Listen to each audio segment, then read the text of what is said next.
couple things that I'm looking for are neatness, clarity, and color blending. So color blending means basically blending one color into the next.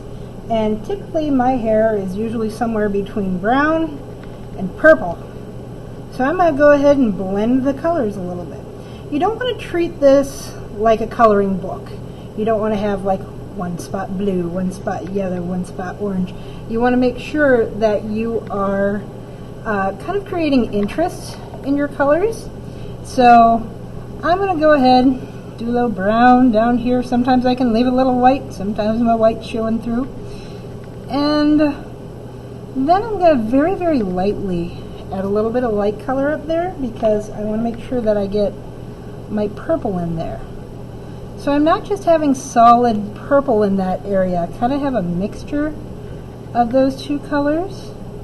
Now if you have some areas that you want to leave a solid color, that's fine, but I do want to see some blending in your work somewhere.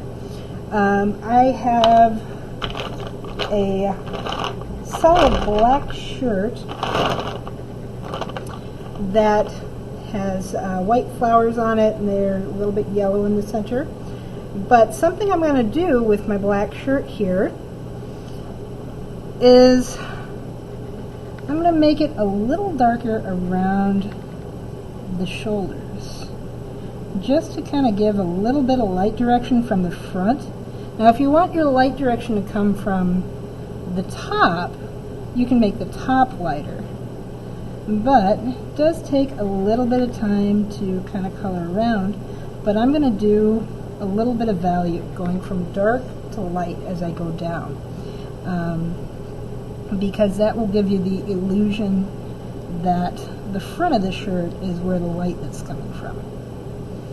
So, or the light is in front of me.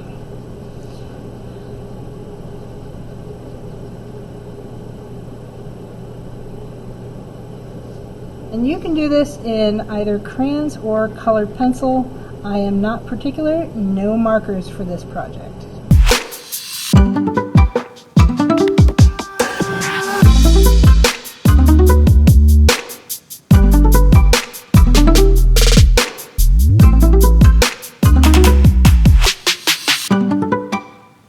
Now something I want to see on your self-portrait is, again, the use of value. So don't just color the whole thing in with peach.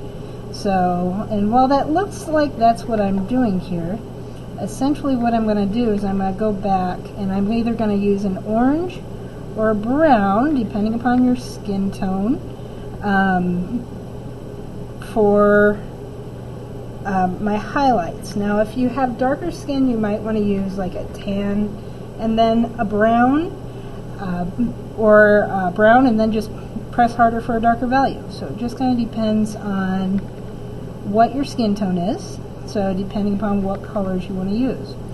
Now, I never like to do underneath my nose because then I always think it looks strange that it looks like I got a mustache. So, but technically there is a highlight underneath, or a shadow underneath your nose. But remember I said that light is coming from the front. So, what I'm going to do is I'm going to add some shadows around the shoulders. And then I can also add those shadows, and I'm going to use orange. So, and I'm just going to add a little bit of shadow there. And I can actually go in and just lightly add a little bit of brown too. Sometimes it creates a nice color mixture. Kind of gets that shadow going on. So kind of over the shoulders and underneath the chin, just a pinch. So same thing under the shoulders, and so over the shoulders.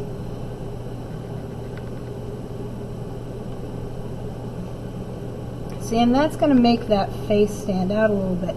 Gives it a little more dimension, and it makes it look a little more three-dimensional. So now I'm going to do the ears just a little bit, and just give my face a little bit of that three-dimensional look here. And I can actually do that right here where the nose and the eyes connect, so this will typically give you a little more three-dimension. Like I said, I don't like to do too much around the nose because I always have a tendency to overdo it. Then I end up with a mustache.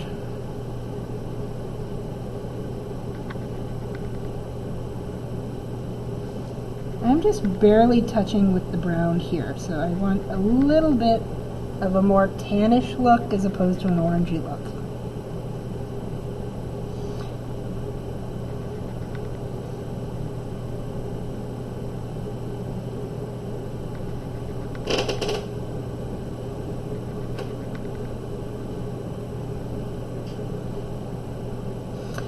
And as long as you didn't color in too hard, you might be able to go back in, like let's say that you're like, I think that's too orangey. You can always go back in with your peach or your tan or whatever, whatever color you used. Now I'm going to switch to a color pencil here because I like to use colored pencil for detail, but at the same time, I might end up with purple eyes. Okay, I guess this is me. I thought this was blue, my bad. Okay, purple eyes it is. Okay. So, it's parity, doesn't have to be exact. And to get a little bit of depth in the eye, all you have to do is kind of color lightly once, and then go about halfway down with pushing, so that darker value. So you can create that darker value in the eyes. Your lips will be a little bit different as well. I'm going to need a color pencil for that one. But I do want to continue with the skin tone here. So I want to make sure that I get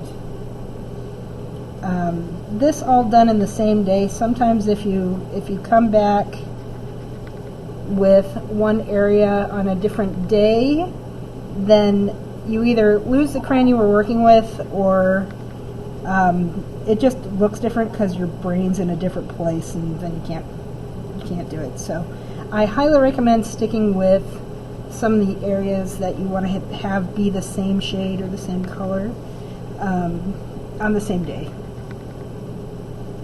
The only downside to crayons here is that they do smudge a little bit.